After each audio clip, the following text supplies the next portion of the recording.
کی زنگ میزنی؟ با آتش زنگ میزنی، از من شکایت میکنی ها؟ چی میخوای افسون؟ چی میخوای؟ بیبی که با من چی کردی بهار؟ بیبی خوش شدی؟ خوشت آمد؟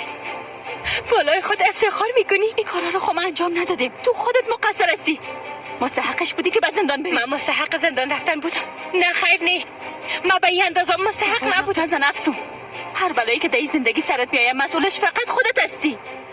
تو کم زیاده روی نمی کنی بهار؟ به نظرت ایجاده روی نیست؟ بسیار پیش نرفتی ها؟ من زیاده روی میکنم؟ تو چی کردی افسون؟ تو تنها 2 سال زندگی من نه، تمام زندگی من دزدی کردی. وقتی که تو هر طرف چکر میزدی باز من کار میکردم، تو حتی پیسای خودم هم در جیب من نموندی. من چندین بار به خاطر تو با پای پیاده خانه رفتیم. چوب شد دختر، گریه نکو، برام گریه نکو. طرف چهره‌ام سر کرده این رقم گپو میزنی. دختر من برات نگفته بودم ها؟ تو کس هستی که خودت اذیت میکنی.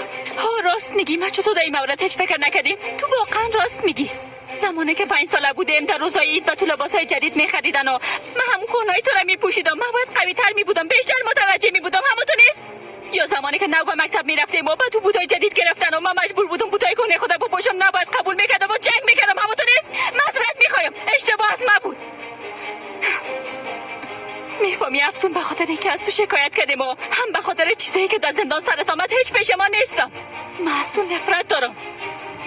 حالا بسیار خوب درک میکنم که من از تو چقدر نفرت دارم. بعد از امروز همه چیز بهتر درک خواهد کردی بهار. ما بیازو به خاطر امی اینجا آمدیم که همه چیز به تو بفهمانم.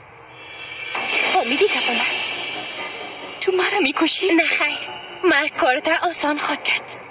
یک کار بهتر میکنم. من مستحق اقاش کنجا نبودم بهار. هیچ کس مستحق این قسم جزا نیست. هیچ کس مستحق این جزا نیست. تو با من ضرر رساندن نمیکنی. تو با من ضرر رساندن نمیتونی.